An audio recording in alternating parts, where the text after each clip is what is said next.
Hey everybody, it's Romania Black, and it only took me like 4 months, but we're back to looking at Volume 2 of Attack on Titan's manga. Way back in October, I did the first volume of Attack on Titan being like, I don't know when I'll be doing these, I'm just going to do this one, and then I had every intention of starting those volumes and those reactions, but I honestly...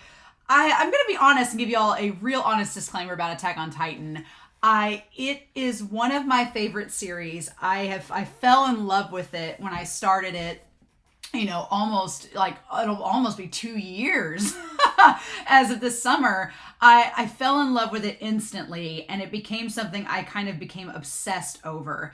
And honestly, before getting into Attack on Titan, I feel like the reactions I was doing on my channel and the discussions I was having, they weren't very long and they weren't very detailed because I didn't know if people wanted to listen to me ramble about a show for that long, because a lot of reactions don't discuss very long about the series. They just react and move on. And I thought that was the formula. That's what you had to do. And I was like, I don't know if people want to listen to me talk about a series for that long, but something about Attack on Titan made me want to speak more and more about it. And the conversations got longer and longer and longer, and to the point where a recap was 6 hours long. But there was just so much to talk about, and this series really helped me realize on my channel that I can talk about things at length, and people aren't going to be maybe bored out of their mind about it. So I really appreciate that about what Attack on Titan did. But I'm going to be honest with you all, I was exhausted by the time season 4 part 2 was over.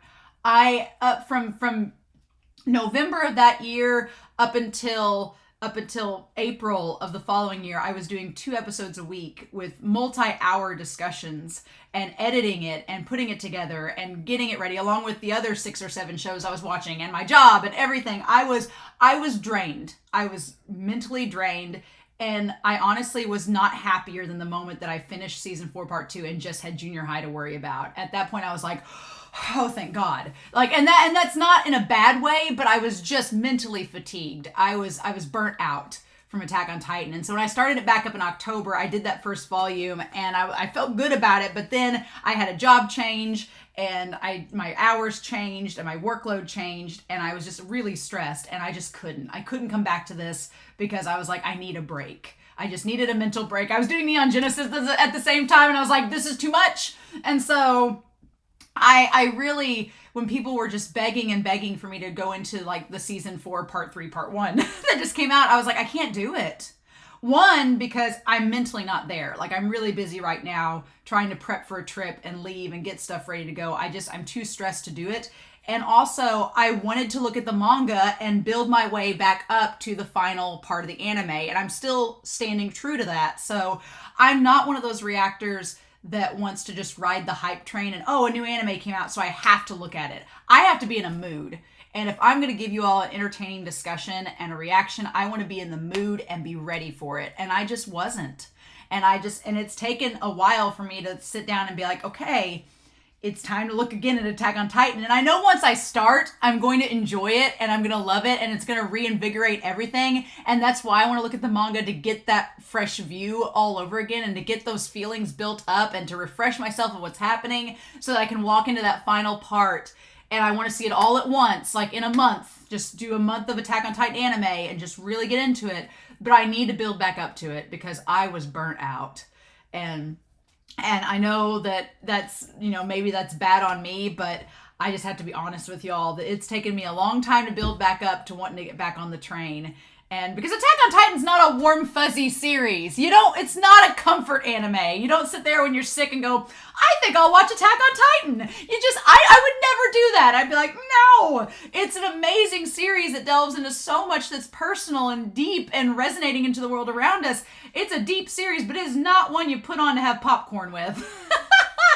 Unless it's just certain scenes, right? But I am ready to start back up with the manga. So that is my long-winded rambling of coming back to Attack on Titan and getting back into it. But back in October, I did have some comments that came with Volume 1 that I wanted to address from my old notebook back here for Volume 2. And I realized that there are some Attack on Titan comments from way back that I've not addressed. I will get to your comments in the next volume.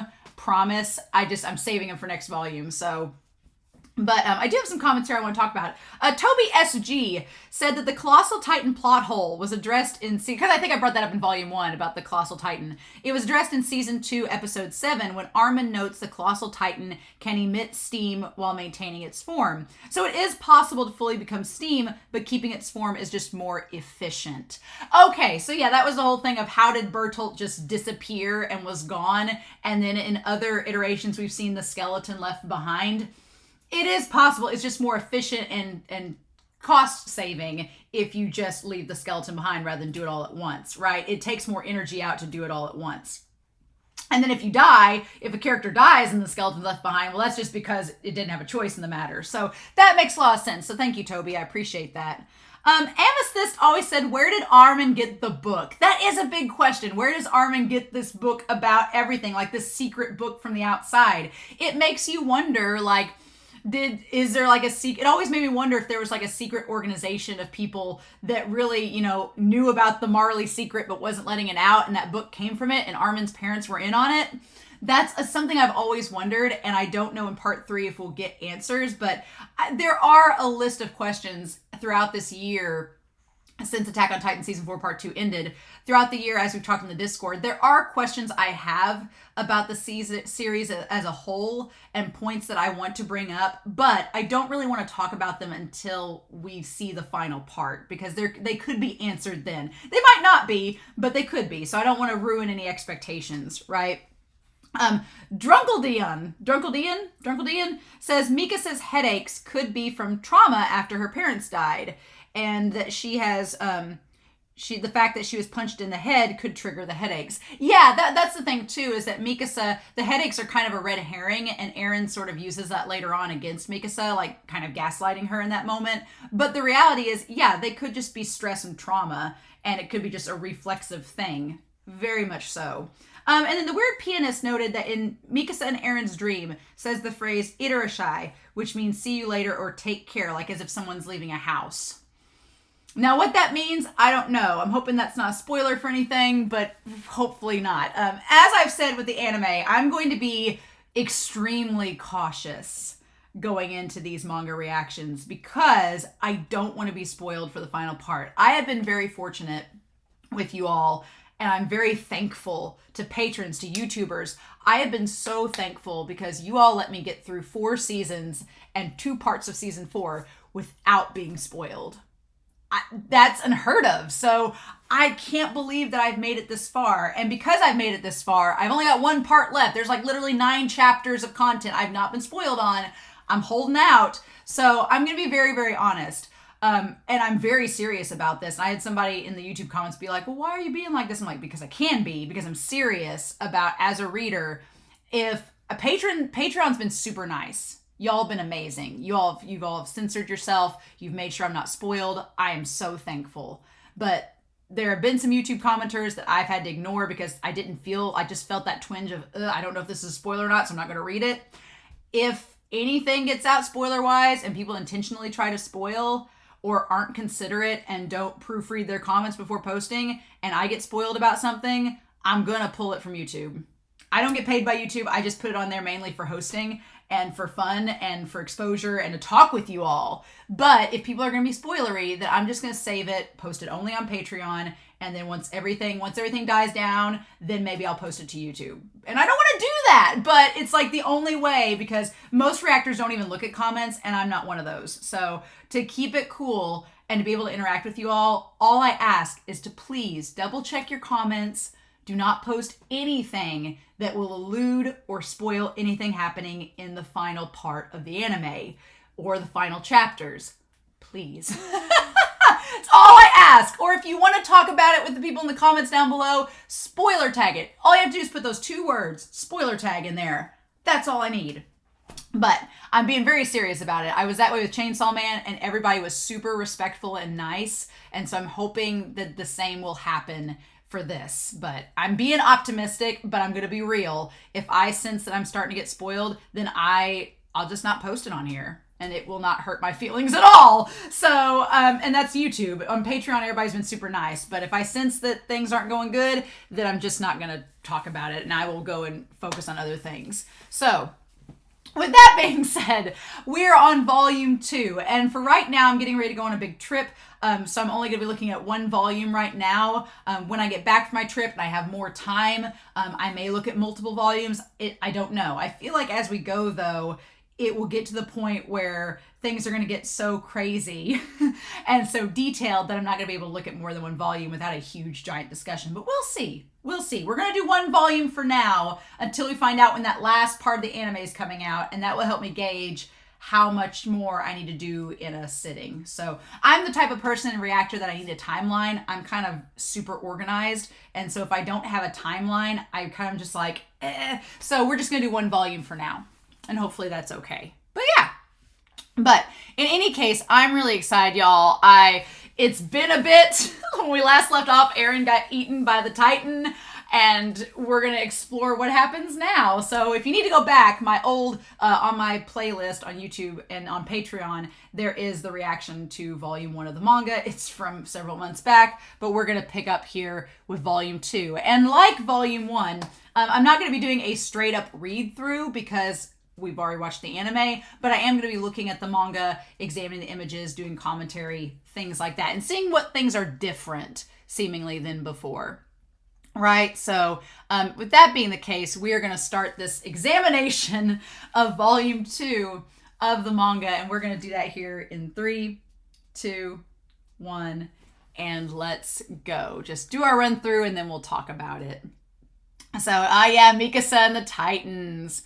Oh, a dull glow in the midst of despair and the world that the girl saw. So yeah, cool. And then small blade, roar, the beating of a heart can be heard. Nice. Yeah, the fact that these chapters are so long is saying something. Oh, nice. So we have our trio. Oh, Eren and Mikasa and Armin. Like it a lot. Very nice. And Grisha's there too. Of him going missing. And then we have the idea of the 100 years ago. We get the little thing about the Titans, beings that prey on humans. Not so much as known about their mode of life for these creatures, other than that their intelligence is low and they eat humans. Their height varies between 3 and 15 meters high. But then we have the 50-meter colossal Titan. Old Bertolt appears, right?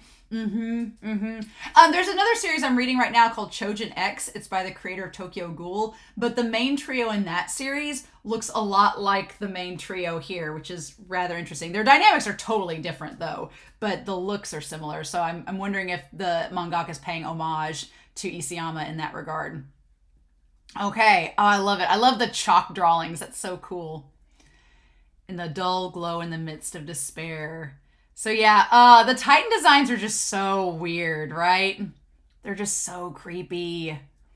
And them all getting clacked on. And it's so heartbreaking now because you know that these Titans are people. They're people stuck in these bodies and they just keep moving forward. It's so disturbing. It's so disturbing, right?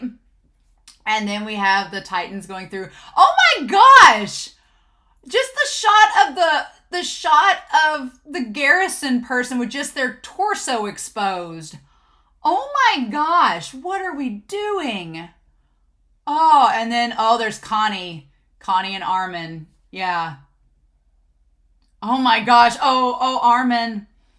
Oh, Armin, like seeing, like, just having, like, oh God, Mina and everybody and Thomas and, like, having a freak out moment. Oh. You useless bastard. Oh. Okay, and then there's Ymir. Oh my gosh, leave it, Connie. They've been wiped out except for this guy. Oh, interesting. They probably thought he was already a corpse. Man, Ymir saying this. That's interesting, yeah. Okay. Rescuing this loser isn't worth the sacrifices of Eren and the rest. Oh my gosh. Oh, Connie calling Ymir a bitch is interesting. And then Historia stepping in. Everyone's frazzled. Man, I love Historia stepping in. I don't remember this. I don't remember this in the episode, her stepping in. After this mission is over, marry me! I wish Amir and her could have gotten married. Wish that could have been the case. We can't just leave him here. I love Connie reaching out the hand for him and saying, can you stand? Okay. Oh, but then him reaching out the hand reminds him of Aaron, and so then he takes off. Okay. Ah, damn it. And then there's everybody.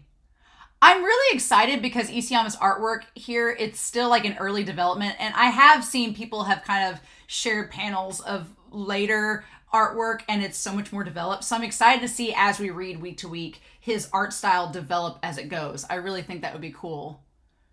All right. This world's always been hell. The strong eat the weak. The world's so easy to understand, almost obliging. Yeah, it's like, doesn't relate at all to real life. Sure, right? And then there's the people stepping on the book with their ugly dude shoes. Except in this world, my friends tried to be strong. I love that in this, Mikasa like pummels a guy against a wall and like flips him against him. I like that Aaron's trying to take two guys on at once, but Mikasa like slams the guy up in there. Ah, okay. Okay. Oh, you know, wasn't there a shot later on in season 4, part 2? Don't answer this question for me. I'm just posing a hypothetical. But I thought there was a shot from an alleyway that was looking down into 3 guys pummeling someone at once, and it was Aaron looking at it. So was Aaron watching them beat up Armin, and then it shows him and Mikasa going after them? Oh. He said, my friends, they saved me, the weak. I couldn't bear that. To the two of them, I was someone to be protected. And there's the hand that Aaron offers him, and that's what, when he sees it from Connie. Oh. So, just positing, based on this scene again, was it the Attack Titan influencing Aaron to go save Armin in that moment, and that's when they became friends, which would influence Armin going after him later on, which it's like butterfly effect leading everything to happen in the future. We're gonna put a pin in that and come back to it. Oh, I wanted to be strong like them. I wanted to live in this world as they did.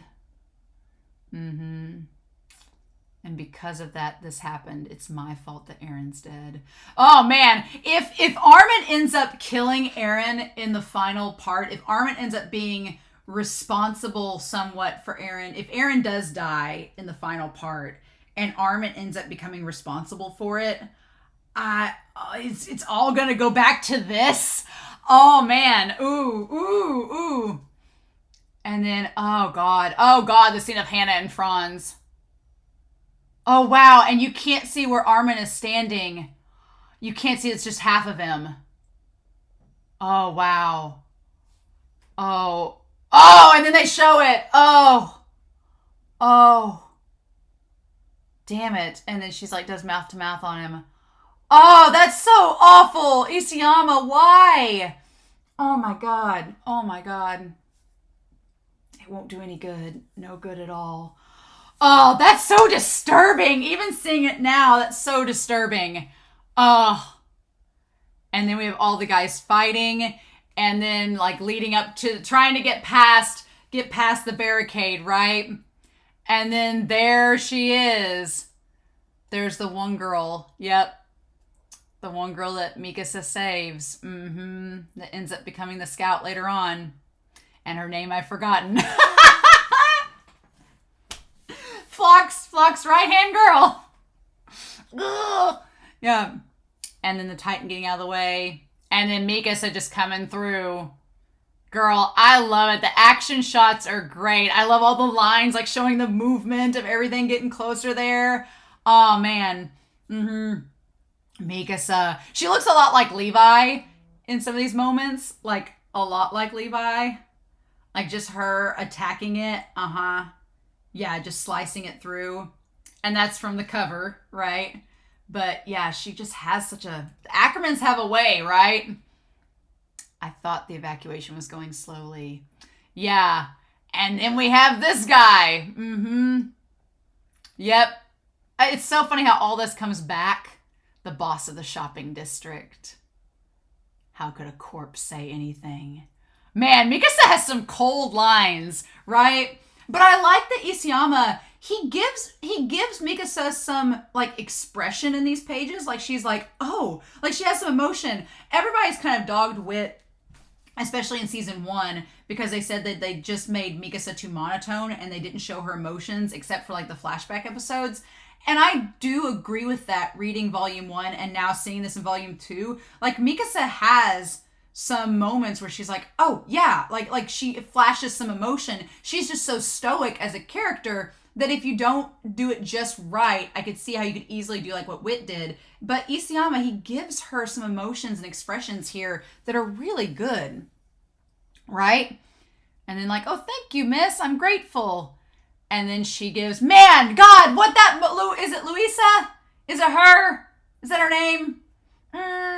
But she's like sitting there and she like does the devote your hearts, and seeing her with the sparkly eyes, like how that's all gonna come back like volumes and volumes later. Oh my gosh. And then I blunted my blades. She's a natural. Yep. And he's like, what has she been through in the past? And then she remembers the mom and the daughter. She thinks of her own mom. Oh, cool. We get the past. 844. She says, it hurts. You're holding up well. This brand is passed down from generation to generation in our family. Ah. When you have a child, you'll bequeath it to him or her. How do you make a child? Yeah. I was like, well, ask your dad. He's like, I'm hazy on the details myself. Ah, ha, ha, ha. We'll just ask him. Okay. Wow. Okay. So the manga has like, it just cuts straight from them answering the door to Grisha and Eren showing up and then being dead. Oh, wow. Okay. Okay. That is a lot more effective. Okay.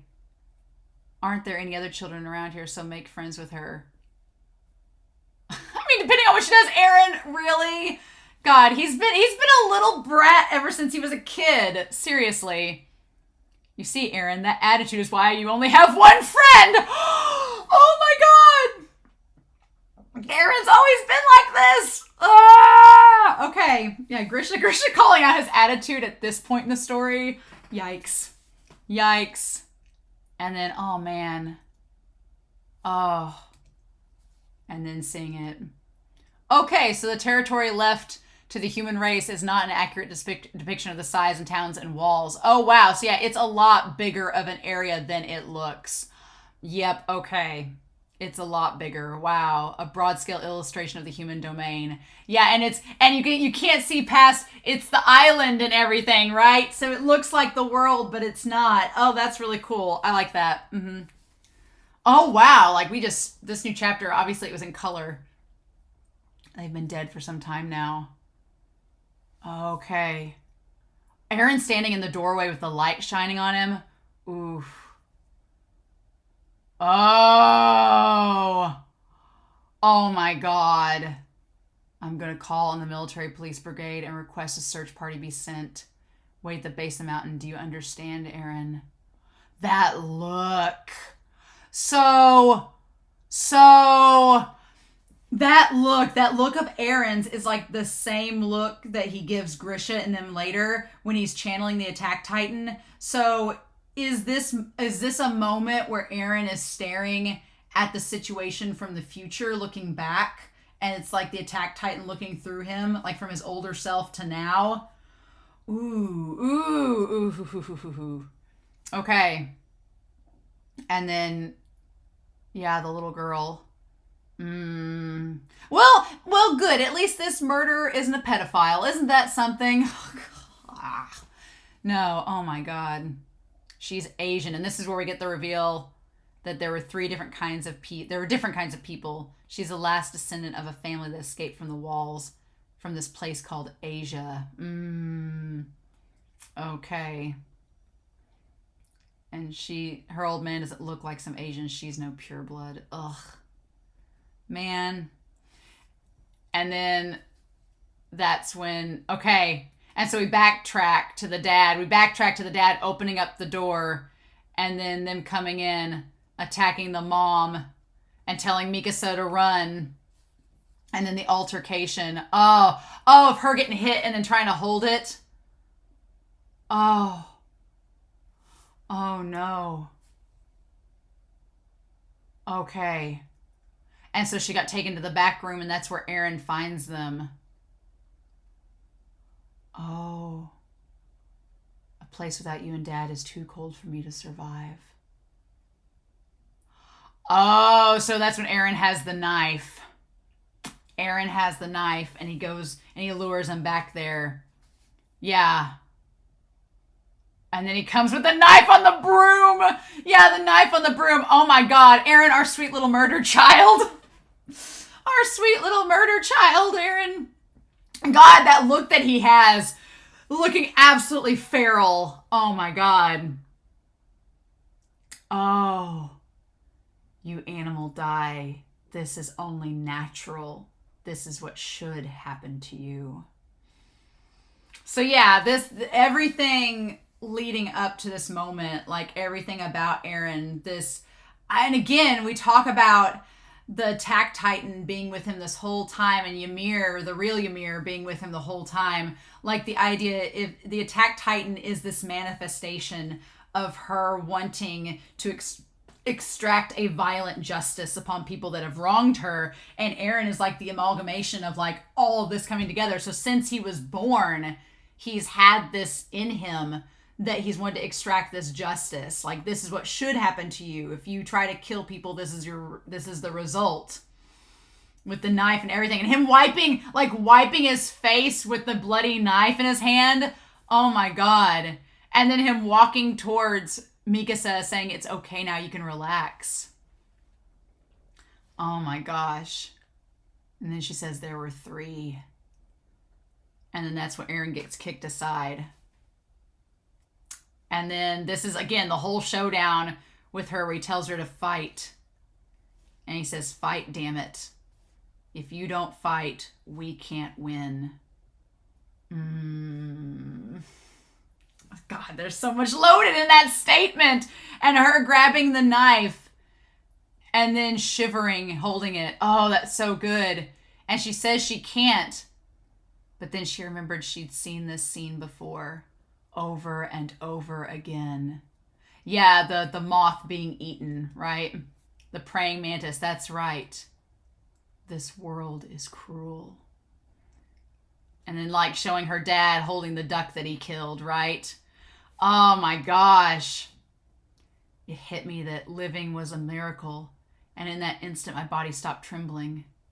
From that moment, I was able to perfectly control myself and willed myself to fight. And I thought I could do anything. Oh my gosh, like her breaking the board, running from it. So, yeah, oh my gosh. Go back to this. A stab right through the heart.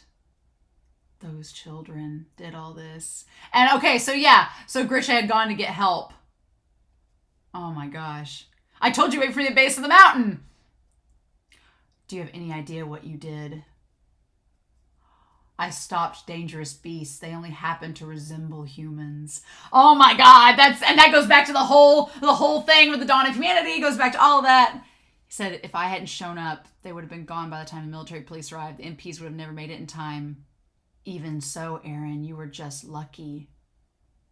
Don't act with such disregard for your own life. Ah, and there we have it. Yeah, Eren doesn't care for his own life. It's for them. Not that we're seeing that exact same theme later on, but I wanted to help her quickly. Mm-hmm. So we'll talk about this, but Grisha's he's not saying that it shouldn't have happened, but that you needed to be careful. And then he asked if she remembered, and she asked where can she go? There's no place for me to go home to anyway. And that's when Eren takes off the scarf and gives it to her. It says, you can have this. It's warm, right? And then, yeah, you've been through a lot. You need rest. And then he grabs her and says, let's go home to our house. Let's go home.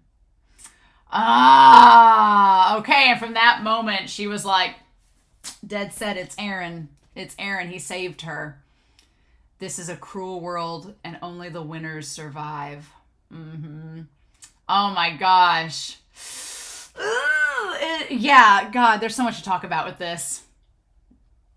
Okay, hasn't the populace finished pulling out?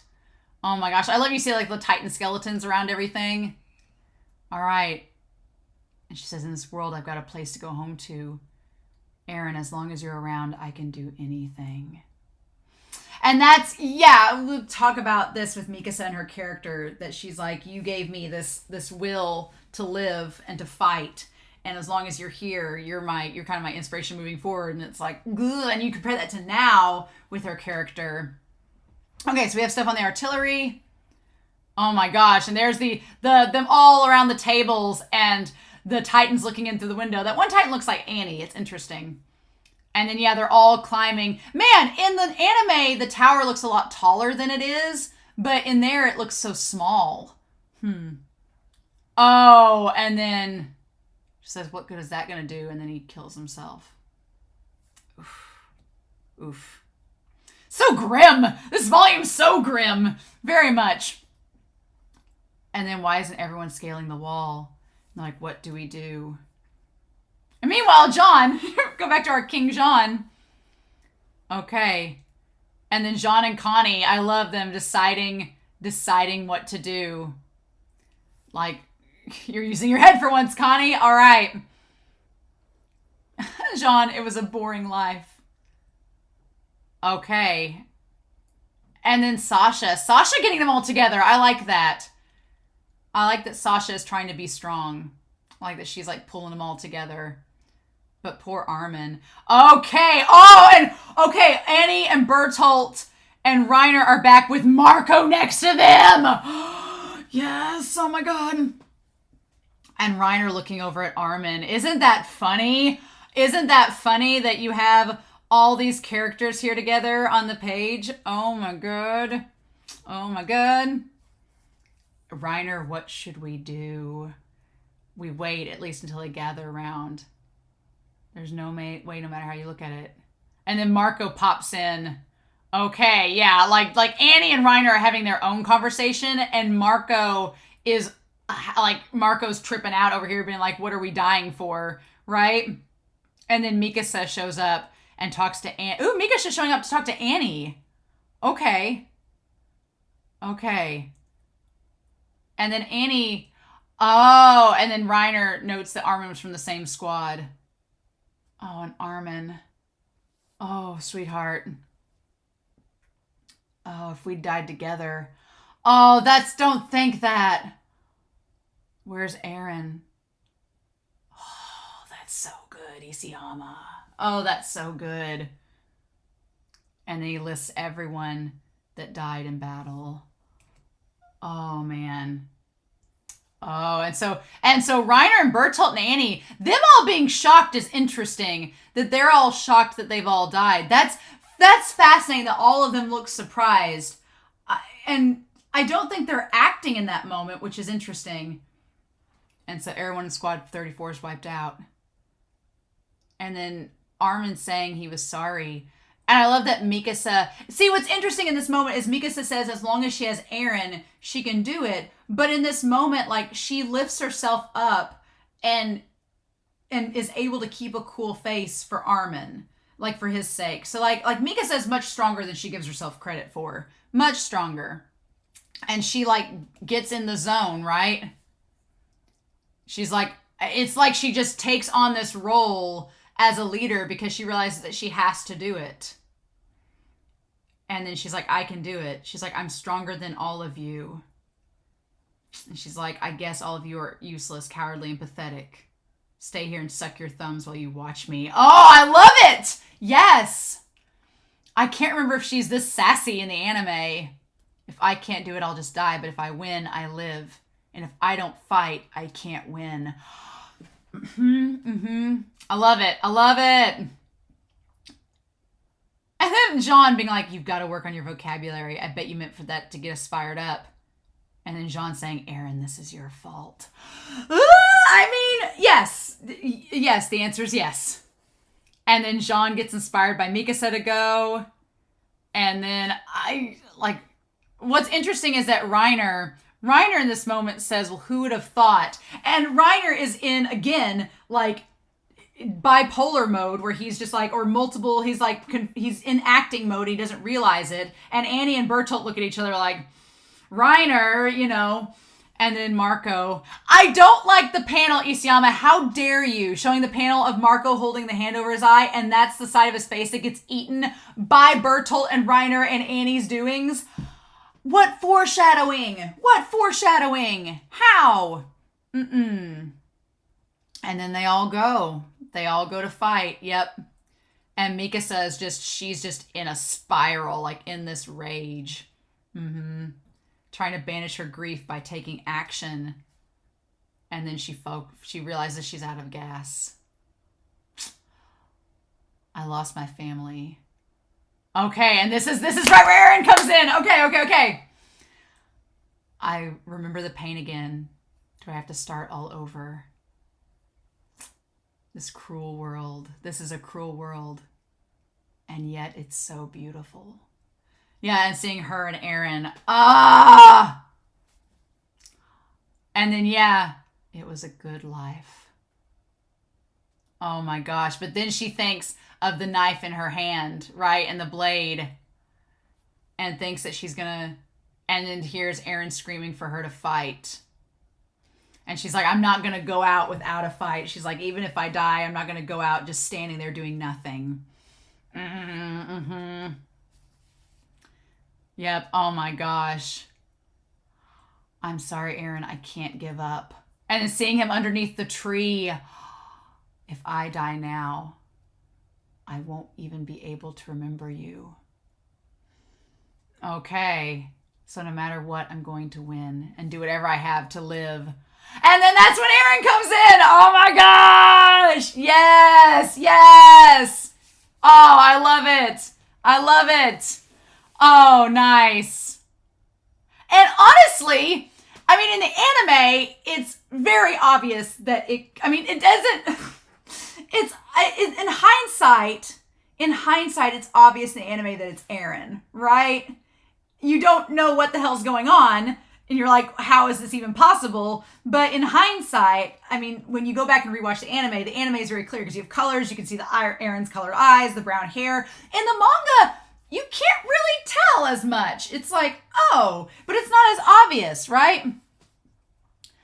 One Titan is killing another Titan. Yeah. Okay. Nice. Rejected cover proposal. Ooh. Oh, I like that one of Mikasa standing there. I wish I'd gone with that one. I really like that. I like Mikasa standing. That's a really good cover. I wish they'd done that. All right, roar. Okay. I'm uplifted because this scene looks to me like the fury of the human race incarnate. Ooh, It's like just that absolute fury given human form. Well, that's Aaron. Right? And then Armin grabbing Mikasa and getting off with her. Yes. Okay. And then that one Titan. Yep. Okay. But then the moment he does the fighting pose, that's when it becomes more obvious, right? Yes. Okay. And just shooting the head off. Nice. Oh my gosh, Isayama. These drawings are insane. The head being all contorted and flying up against the house. Yes, please. Oh my gosh. Oh, it knew the weak point. Yeah. It's all coming together, right? Mika says out of gas. Okay. Oh, I love that Armin like teams up to help her. Okay. I didn't consider my duty and was careless of my own life. I did that for personal reasons. Like you pulled an Aaron, basically. And then, okay, the one thing I want to avoid is getting eaten alive. Oh, he keeps the one blade for himself, like to kill himself if it comes down to it. And Mikasa's like, hell no, I'm not gonna leave you here. I love that. Mikasa's like, you're not getting left behind. No way. And then Armin worrying about getting them all killed is so sad. And so he's like, I know it's crazy, but let's use this Titan to go and stop things. Yes, okay. When I saw the one looking in the window, I wondered if we'd get the scene where Jean was like, Aaron, and then he shows up in the window. Oh my God, this is so just... I forget how just gory the Titans are, like just showing them eating everybody. And Jean seeing his friends being eaten. Oh my God. And there's Marco. So, okay, and then Jean chooses this moment to be a leader. Yeah, this is the part where Marco's like, you are a good leader. Mm-hmm. And then, oh, him getting away from the Titans. Okay. He's like, you're the supply squad, right? And then Jean says, how many died on my signal? Oh, Jean, our king. Yeah, and him punching it. Do something about it. It's your job. Oh, wow. That shot of the Titan coming through the window is great. The expressions there. Nice. Nice, Isayama. Okay, yep. And then seeing there's just no way to beat these gigantic things. And then the fist comes in and it's Aaron! Yes! What the hell is that? Mm-hmm. Wow.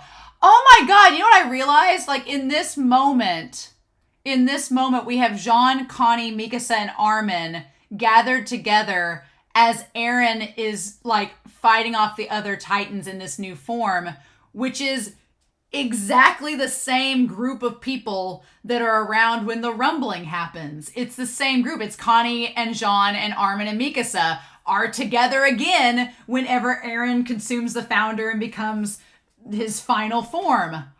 Wow, that is a parallel. That is awesome, Isayama. Okay. And so then Aaron is the 15-meter Titan, 49 feet. The 7-meter class soldiers, and then the Colossus Titan is 60 meters. Gotcha. Cool. And then, yeah, the beating of a heart can be heard. Ooh, okay. Man. I love these shots that are supposed to be in color. They're great. And so then they do the turrets. They do the turrets against the Titan. Oh, it's been so long, right? It's been so long. So you have Marco working with Armin and Mikasa and Jean. And then we see Sasha there. Bertolt, Annie, and Reiner are in the background of the shot. Again, I love the foreshadowing that Isayama had given us with the three of them this whole time. And we just didn't notice it. Oh my God. Crazy talk. And then again, when we have the formation of them, it's Reiner, Bertolt, and Annie together on one side, Sasha and Connie, and then Jean and Mikasa. And then Armin telling them what to do. And even back then, Armin is saying that he's like, I'm sorry they'll have to bear the burden of everyone's lives on their shoulders. And Reiner says, no problem. The risk's the same no matter who does it. If one fails, everyone dies. That's Annie saying that. I really like how Reiner's drawn in this first part of the manga. You can tell Isayama likes drawing him. He makes him very distinct with that big old nose. But then again, Armin's like, is this plan our best option? And Marco's like, we've got to go with it. We just need to throw ourselves into this one heart and soul. Mm-hmm. Marco, our sweet bean. And then, yeah, we get the turret scene. And we're getting previews of Connie and Reiner working, like having banter back and forth. Oh my God, I love it.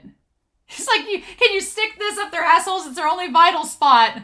And Sasha's like, I don't think that's... Reiner, those could very well be your last words. Did Reiner ever get something stuck up his butt? Did that ever happen? I know we have the Thunder Spears, but did that ever happen? If Reiner dies in this series with a sword up his butt, then it will all come back to this, right? Right? We'll just go with it. But yeah, the turret. Oh, gross. Like that one looks like a lady. It looks almost too human. It looks like, you know what some of these Titans look like? Like the one there in the corner. It looks like something you'd see in Yu Yu Hakusho. It looks like something that'd be like the Elder Toguro. It's so creepy. And then, yep, and they fire, yep, on there. And then one strike has to finish it. Nice. All right. And so, yeah, everybody else, but it was Connie and Sasha. Okay, needing backup. And there's the one Titan from the one that was one of the revolutionaries, right? Oh my gosh, crazy talk. They made it so far. And then, okay, Sasha gets saved by Mikasa. And Annie saved Connie. Yep, so going back to that. That was close, Annie. I'm glad you didn't get injured. What's interesting here is the way that Bertolt looks at Reiner. Like, knowing that Reiner and Annie have come to blows so many times, and Bertolt's just sitting there, like, in an existential crisis. That's so interesting to look at now. Okay, and they go and get stocked up. But then Mikasa heading out. And then, yeah, the Titans are trying. They're trying to eat Eren to get inside of him, to get to the person inside. Okay. And then what? And then Eren ends up, right? Because he ends up killing these Titans, right? Because they have the argument. They're like, Reiner's like, let's eliminate the ones that are sticking to the Titan and try to keep it alive together. Yeah, because it seems like it would make sense Reiner and Bertolt and Annie, who again are together in this shot against Jean, are thinking something's up. Why is this Titan different than the others? They would know. And he's like, we're finally able to escape. And Annie's saying, what about the possibility of the Titan becoming an ally? And so, yeah. And there's the abnormal one that ate Thomas. And Eren knows, he recognizes that Titan and throws them off. And yeah, the part about biting that Titan by the neck. I love that even Bertolt and Reiner are like, huh. They're like, oh shit. No way. But no. What was that about helping? And then he manages, that's when he falls, right? Yep. Okay. It burned itself out. And then that's when Jean is like, there's somebody coming out of it. Oh, that shot of Mikasa is great. Ooh. And it's Eren.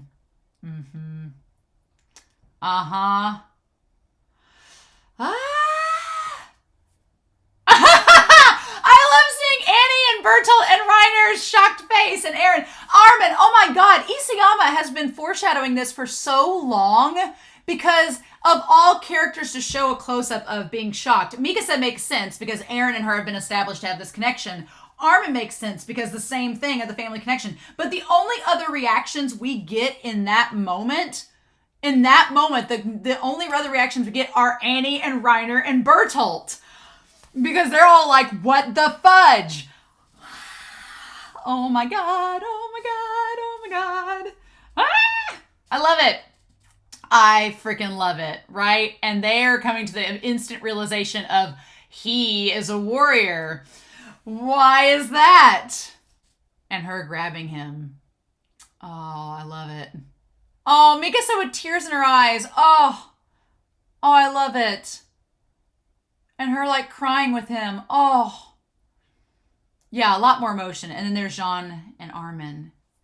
It's Eren. I saw his arm and leg get severed, but they're here. What happened to you?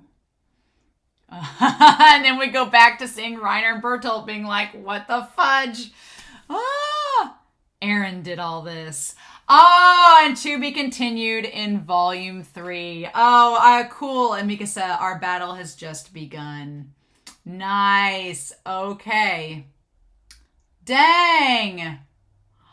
Okay, so I want to go back to the beginning of all this and just run through with y'all because I've shown like little previews of it as we've gone, right? But holy cow. I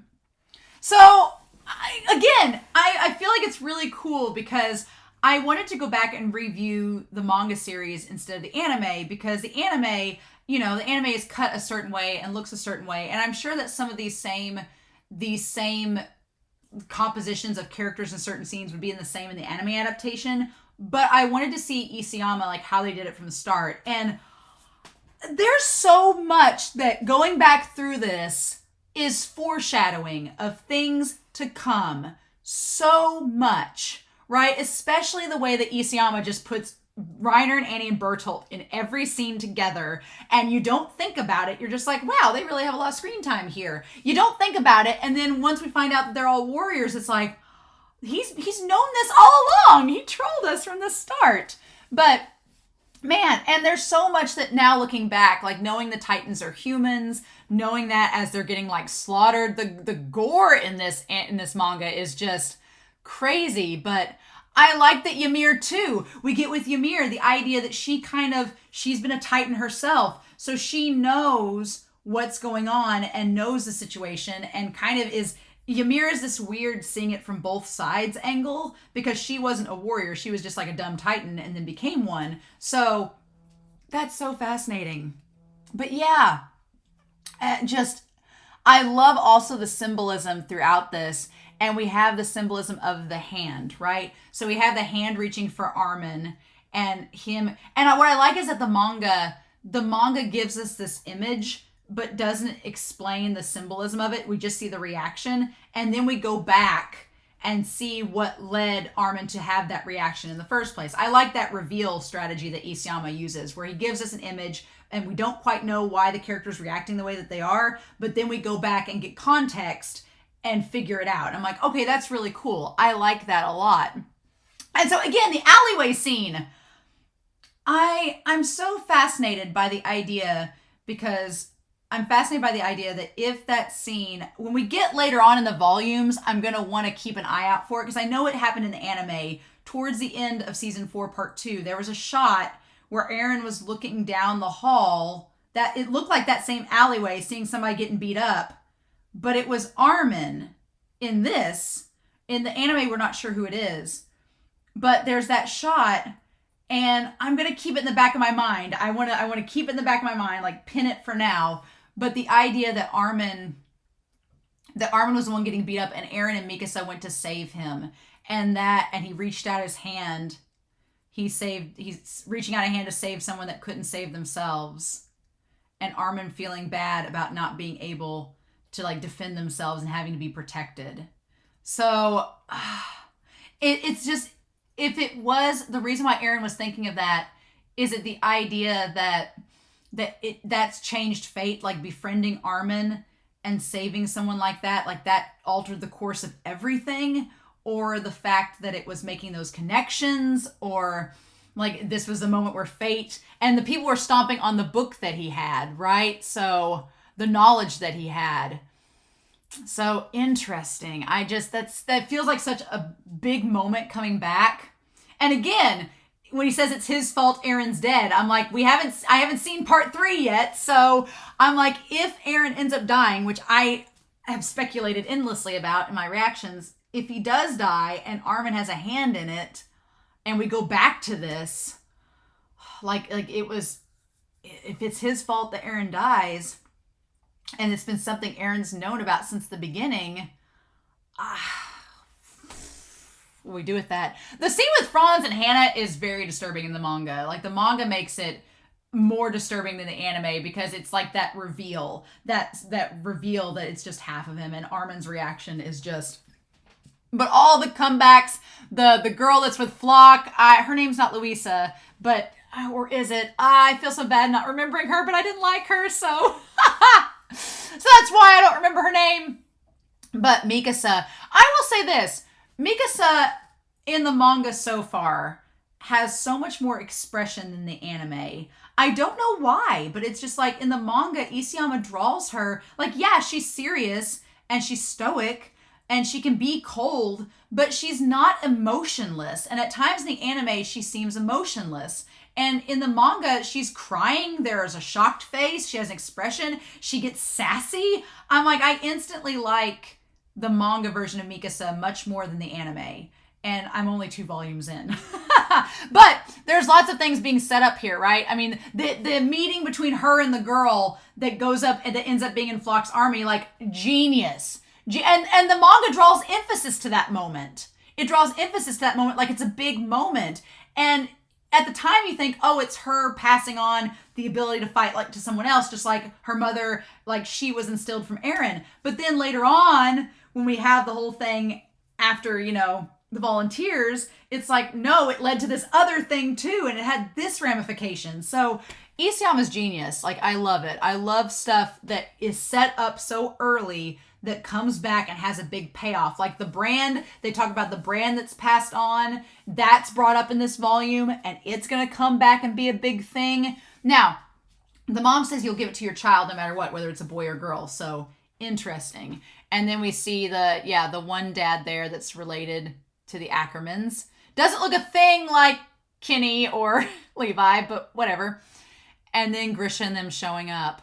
So Aaron, let's talk about Aaron in this volume. Aaron in this volume, it's so interesting going back from, the memories from the past, memories from the future. It's so funny to go back and look at this scene again. Aaron has always been, like child Aaron from this point on, has always been kind of a brat, where he's just like, depending on what she does, and depends on whether we're friends or not. I'm like, really, Aaron? Really? But that shot of him, like, looking at Aaron, like, do you understand me, Aaron? You wait at the base of the mountain. Okay, so he did tell him to wait at the base of the mountain while he went to go get help. Yeah, he told him to wait there. And that line and that look, like the look Aaron gives, we should have seen the red flags coming from that look that Aaron gives in that moment. Should have been a big old red flag. But it feels like at that moment, because Aaron has been this channel for the Attack Titan, like that connection, like it's like a bolt of lightning that runs through Ymir to all the other Attack Titan recipients, and Aaron is the end point, right? But it's Aaron, the thing we don't know at this point when season 4 part 2 ends, is what we don't know is where does the lightning bolt end? At what point in Aaron's life does it end? Is it Aaron now during the rumbling? Is Aaron going to die and this is the end point for it? Does he live on beyond that? What do we do with that? Like, where does the lightning bolt end? And we don't know that, but this moment with Aaron as a kid, the lightning bolt is still passing through, right? So the look on his face and the concept that he is literally the fury of humanity incarnate is this idea that he just, to save her, like she's on the ground defenseless, and he takes the knife and attacks them, saying that this is only natural. This is what should happen to you.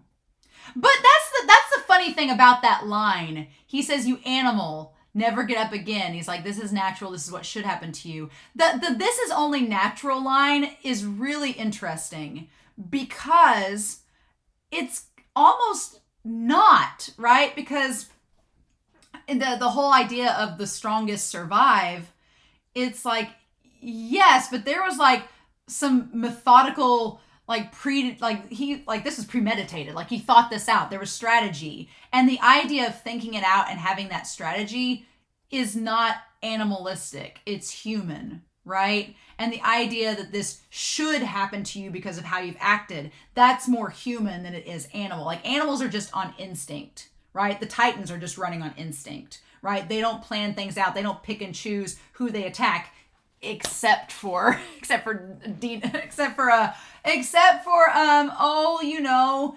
Grisha's first wife, Diana, or I'm gonna feel really bad for forgetting names. Y'all are gonna hate me. I don't have a character sheet with me, but yeah, except for her, I mean, she did look for Grisha, the power of love, man. But I mean, the idea that it being natural to Aaron, it is only natural that eye for an eye, right? That sort of mentality. But that's not really animalistic. That's a very human ideal, eye for an eye. Mm-hmm. And then he immediately, our murder child goes from instantly like murdering and slaughtering these two guys to being like, it's okay now. And her being like, like just he instantly like switches back to being fine, right? And I'm Aaron. And then she remembers there were 3 of them. And so the thing of it is he asks Mikasa to fight while he's being strangled. And he says to fight, damn it. And he says, if you win, we live. He's like, if you don't fight, we're going to die. So he's telling her that if I die, then he's like, if both of us live, we can fight back. But if I die, then you're going to die too. He's like, if we don't fight, we can't win. And if we don't win, we don't live. Like that situation, right? And that's kind of been Aaron's whole MO throughout this entire series. But the thing about it is that in volume 2, when we're doing this like life or death situation like this, in this moment, Aaron boils it down to something being very, very simple, very, very primal. And it's just this idea that if we don't fight, we're going to die. And that's just the way that the world works, which is a very natural order of things, right? That the world is cruel. And she sees these moments with her parents. She sees the praying mantis eating the moth. Like there's that situation. She sees her dad shooting the duck, being like, yeah, the world's cruel. Things have to die for others to live, right? But it's... there's a balance to it, right? But the world is also beautiful. It can be cruel, but it can be beautiful. And I'll say it once, and I'll say it probably the rest of this manga thing, is that this volume 2 here starts out this concept of the world is cruel and beautiful, but like in the ending for season 4 part 2, but I still love you and the world is beautiful. So it's the idea that, yeah, things can be rough and we may have to fight and kill things, but that doesn't mean that there's all this doom and gloom and despair, that there can't be beauty within it and a reason for things to live, right? And the thing about it is, you see the dad killing one duck to feed his family. You don't see him killing all the ducks to feed his family. I'm just like, Aaron, moderation. We get to the rumbling, it's gonna be great. But yeah, it's like he just killed one duck to feed his family. The duck also wasn't attacking his family either. So. But I get now, Aaron has had this same philosophy since day one, since volume 2. The philosophy has been there, and it's that if we don't fight back, we don't win, and if we don't win, we don't live. And what I was gonna say is, for this volume and these situations, that works. Because the situation is very black and white, cut and dry. These men were going to kill Mikasa and Aaron. If they didn't fight back and defend themselves, they would die. There was no other that could have happened, right? There was no other means. And if they had let them run away, other people would have died in the end as well. So, makes sense. But what gets it, just like this series, that very basic, simple construct gets expanded upon, layered, and made more complicated as the series goes, because by the time we make it to the end of season 4 part 2, the situation is not as simple as a praying mantis eating a moth. It's not as simple as Mikasa's dad killing a duck to feed the family. It becomes, the world gets bigger and things get more complicated, right? And there's lots of other ideals that get pushed up into that. But knowing that Aaron has always from the start operated this way is rather interesting. And I like that Isayama uses like some of the same gestures as like Aaron fighting the Titans, as Mikasa fighting the one guy, and like her strength as an Ackerman kind of getting awakened in this moment, right? Where she takes the blade and like smashes it down to like shiv him basically, right? My body stopped trembling and I could control myself, like acting like an Ackerman. Which again, we have lots of questions about the Ackermans we'll probably get to as we go through this series. But Grisha does have a point here. And I think Grisha, this page here between Grisha and Aaron is so interesting and so worth noting, especially later on, because Aaron will come back to this scene later on. He will come back to this moment. And Grisha saying, you were just lucky. Like, what's interesting is that Grisha gets on to Aaron for not doing like he asked. And Aaron says that if we had, he's like, I told you to wait here. And Aaron's like, well, if I had waited, they would have gotten away. We never would have made it in time. And Grisha, what I like in this moment is that Grisha doesn't tell Aaron he's wrong for defending Mikasa and saving themselves. He doesn't say that. What he does say is said, you are lucky. Don't act with disregard for your own life. And I've seen that in other series too, that idea that he's like, you could have been killed. You should not have rushed in without thinking about yourself. And that goes back to the rumbling and the fact that Aaron says, the line he says, I wanted to help her quickly. Like that whole argument has like transferred into the rumbling itself, because Aaron's whole thing is we don't have time. We have to do this now to save everybody. So he's like, I've got to commit this mass genocide to save everybody in a timely fashion. And there's more to it than that, and I get it. But what's interesting is that Grisha hits the nail on the head in this moment where he's like, you don't think of yourself. you don't think of your own self-worth. You just do things to help people, but you don't think of your own self and how it evaluates into the equation. And Aaron doesn't. Aaron doesn't believe he has self-worth. He doesn't believe he's worthy of love. He doesn't believe he's needed. So he's just like, I just wanted to help her quickly and save her. And it's such an interesting thing to look at. And Grisha just looking, being like, and then we have this moment where she says, there's no place for me to go home to. And that's when Aaron gives her the scarf, like wraps it around her. And he says, you can have this. It's warm, right? And then Grisha says, you can come live with our family.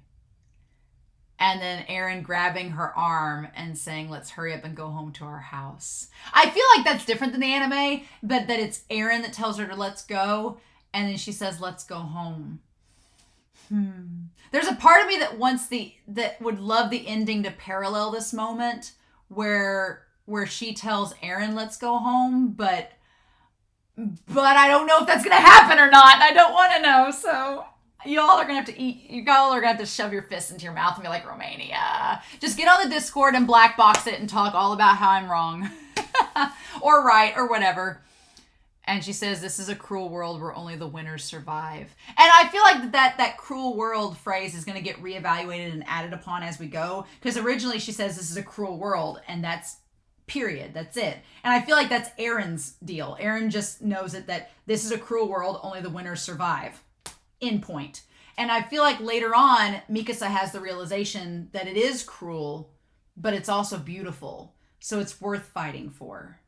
But fighting for not just yourself, but fighting for other things too. And so it's going to keep getting expanded upon, right, as we go.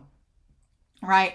And what's interesting is Mikasa she thinks that as long as Aaron's around, she'll be able to do things. But she kind of proves the opposite. She shows that even when Aaron's not there, she can do things. So I feel like Mikasa, that whole experience as a child has shaped how she views her own self-worth. And she does tie it to Aaron. So it's going to be interesting seeing in the manga her character develop, especially when we get to the latter volumes that get closer to the rumbling. That's going to be interesting. I love Jean's development. Jean and Connie, I love them all. That's the crazy thing about all this. I mean, Sasha's there. Sasha and Marco are there, which there are heavenly saints. Sasha and Marco, the heavenly saints that are, to be discontinued soon. But then you have the trio, you have the duo of Connie and Jean and Mikasa and Armin, who we see in the latter volumes. And then we have Bertolt, Reiner, and Annie. It's just like, Isayama, you knew exactly what you were doing. I love this. I love the idea of how this has all been foreshadowed from the very beginning. It's so good. And then Mikasa getting sassy. I love Mikasa getting sassy. Her giving this speech, like, stay here and suck your thumbs while you watch me. I was like, I need that badass Mikasa. I love it. And she says, if I don't fight, I can't win. If I can't do it, I'll just die. But if I win, I live. And so I love that. I love that she takes Aaron's words to her. I love that she takes what Aaron told her to inspire her, and she tweaks it herself to inspire the others around her. She's like, if I can't fight in this moment, then there's no way I can win and live. Like, I love how she kind of tweaks it. And then John saying, Aaron, this is all your fault. Yes, it is. Very much so. God, I still can't believe Isayama had Marco in that pose. Like, how dare he? How dare he? And then that's when they all go. And Mikasa, that's when Armin notices she runs out of gas. I like that Armin notices it. And then she says, it's so beautiful. Yeah. And we saw from before the perspective of Aaron looking at Mikasa and putting the scarf around her. And now we see it from her point of view and seeing Aaron's face. And Aaron's face looking like, almost like it's blushing. Like it looks so sweet in that moment. And she's about to give up until she sees the blade in her hand and hears Aaron telling her to keep fighting. Nice. And then, so also in the manga, I didn't realize this, but also you see her stand up to fight the Titan, and we don't see, it is Aaron coming from the other side, but we don't realize that Aaron is going to be attacking the Titan, right? That's so good. That's really good. I like it. And then we see Aaron under the tree with the collection of sticks and like he's fallen asleep there. And that's when she woke him up from under the tree. And she says, if I die now, I won't even be able to remember you. She's like, oh, so she's saying if I die now, then you won't even be a memory to me. It's too fresh. I like how the manga does it. The anime and the manga do the reveal of Eren differently for both, but they're both really, really good. So I like both of them. I like both ways that they're interpreted. They're both great. I like them. And then, yeah, what's happening? And then we see Eren. I wish they'd done the cover proposal with her raising the blade up in the air, like in triumph. I really like that. I like it. And then Eren is the fury of the human race incarnate. Yes, indeed. Yes, indeed. But humanity can't be just furious alone. I like it. I like it a lot. I like the reveals. Like the action in here. Like you can tell Isayama is really preying on that. Like the fighting styles of them fighting. Like the MMA. Like getting the fighting poses. It's great. I love that Mikasa tosses Armin's blade away. Being like, you're not going to kill yourself. I'm not leaving you here. I like it. It's just so many good callbacks. But yeah, seeing Jean, Armin, and Mikasa and Connie on the building top as Eren is amongst the Titans, and that coming back in the rumbling, what a coincidence. Like just the parallels, y'all. The parallels. It's great. But yeah, and then we have the whole scene on top of the tower. We get the turrets. It's just great. They decide to help out Eren. And I love that this whole time Reiner and Annie and Bertold are like, how much? Okay, so yeah, Reiner asks here, how much do you three know about the Titan? And they're like, shouldn't we talk about that after we're out of harm's way? And so Reiner was trying to get info about the Titan, about this whole weird scenario from them. And they had to be stalled until they got rid of the turret, until they got rid of the Titans through the turret. So yeah, Reiner was trying to figure out what's the deal with this Titan, but they got stalled until they could take care of the other Titans there. I love it. I love it. So then, yeah, I love this idea that Armin down here, he says, is my plan really the best option? And that's always like, we're getting foreshadowing too about Armin's own like concern about whether his decisions are right or not. Like we're getting that from the beginning where Armin had the turret idea and he's like, but is this the best option? Is this really going to be the one that works? And Marco, our patron saint, says we've got to go with it. There isn't time to think of anything else. Besides, I think we're all tapped out of ideas. So we just need to throw ourselves into this one heart and soul. And that's going to come back later on, both for Eren, who feels like he's tapped out of ideas and the rumbling is his only option. And then for Armin and the others who feel like the only way that they now can reach Eren is if they do the steps that they do. So it's fascinating that this concept from way back in Volume 2 is one that's showing up now to be used. It's crazy. Crazy talk. But yeah, he says, and then Mikasa says, it'll be okay, have confidence. You have the ability to lead people where they need to go, Armin. That ability has saved my life before, not to mention Eren's. And so then he says it has when. So yeah, so that is something that he's like, wait, when has that ability saved your life before? What are y'all talking about? So, interesting. I am curious what they're talking about. I don't want to be reminded. I want to figure out as we go. Because yeah, he's like, what are you guys talking about? When has it saved our lives? Okay. We'll go back to it. I'm sure we'll touch base back on it. And so then, yeah, God, some of the Titan designs in this are ridiculous. Like there's one with like a big giant mustache. Nice. And then we have the turret scene. I love it. The anime did a really good job with it. And then they go and finish him off. The Titan that had a crush on John in Attack on Titan Junior High and was one of the followers of Grisha, they die. And then, yeah, the Berserker Titan is keeping the rest busy. I love that he's the Berserker Titan, right? That's what they should have gone. The Berserker Titan instead of Attack Titan. Attack on Berserker. That's what we could call it. And then, yeah, they were trying to eat their way into Eren. And then, man, him showing back up, like popping out of it. I love it. The reveal is so good in the manga. It's so good. And Mikasa with her tears and crying. I love that. And John looking all sad for Mikasa, being like, Eren, how could you make Mikasa cry? And then Armin being like, but his arm and legs are back. What's happening? what's going on? And Bertolt and Reiner are having helicopter flashbacks as we move on to this. And then, yep, to be continued in volume 3. Oh, man. Oh, great. I love it. I love it so much. Yep. That is absolutely wonderful. So, yeah. Whew. I love going back through these I have a feeling I'm going to love going back through these manga volumes because now it's seeing everything through a fresh pair of eyes that's been influenced by season 4.